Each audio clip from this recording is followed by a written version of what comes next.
श्री ज्ञानेश्वराची कुंडलिक वरदा हरी विठ्ठल श्री ज्ञानदेव तुकाराम हरिहर केशव गोविंद भगवान की जय। तपो ज्ञान वैराग्य भक्ति स्वरूपं सदालंकृतं साधु संन्यास योगं मुखे यस्य वेदांत शास्त्रार्थ नीतिं नमो नारायणी ब्रह्मा स्वरूपं। तुम्ही असं पुढं बसायचं।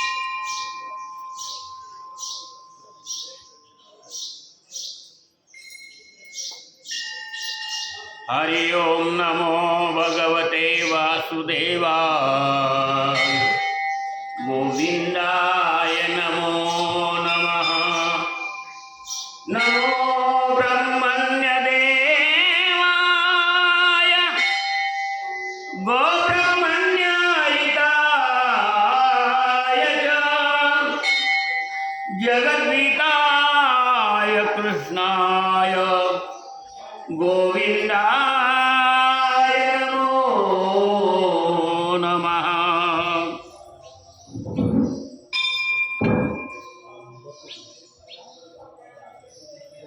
हरि ओम।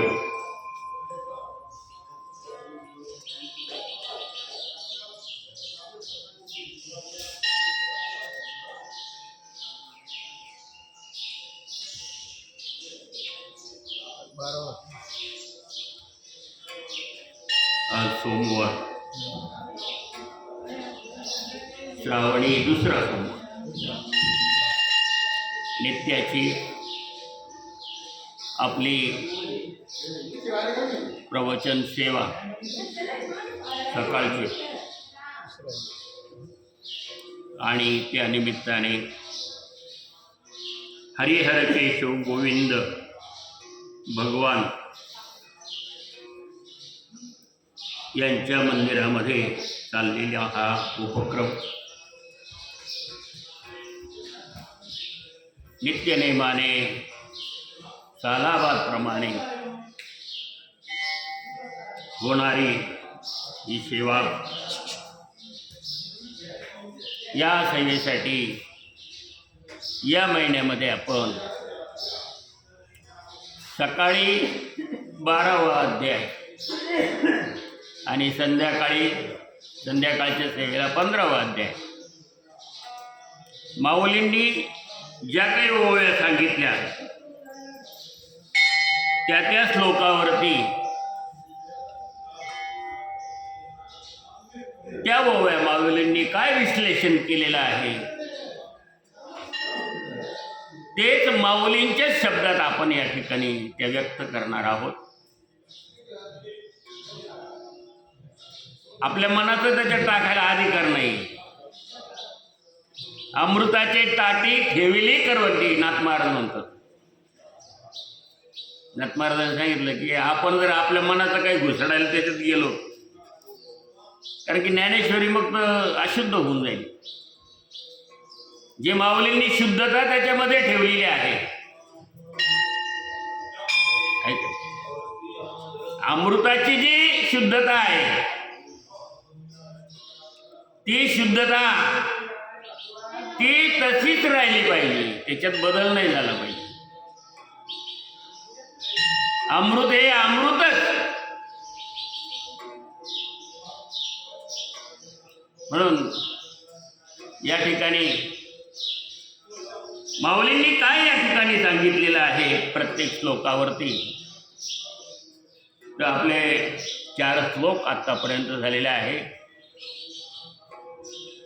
5वा जो श्लोक आहे, या श्लोकामध्ये माऊली काय म्हणतायत ते आपल्याला आता या ठिकाणी बघायचं आहे। भगवंताने अर्जुनाला केलेला उपदेश आणि भगवंत म्हणतात क्लेशोधिकतरस्तेषाम अव्यक्तासक्त चेतसाम अव्यक्ता ही गतीर दुःखम देह वधीर व्याप्ती.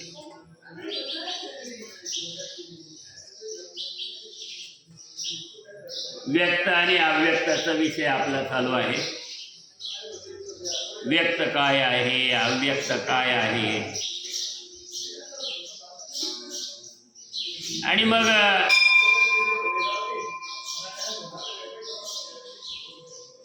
कशामध्ये सुख आहे, कशामध्ये दुःख आहे.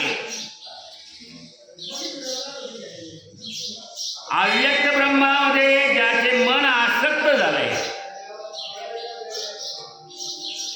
अशा त्यांना क्लेश दुःख सगुणोपासकापेक्षा पुष्कळच अधिक होते.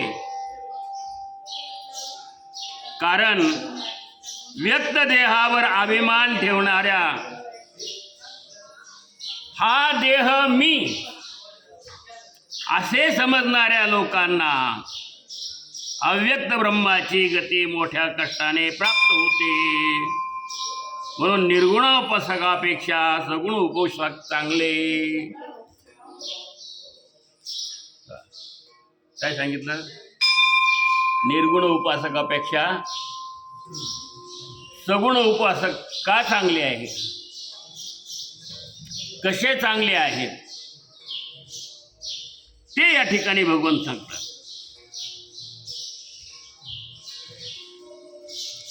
की अव्यक्त ब्रह्मामध्ये ज्याचं मन आसक्त झालं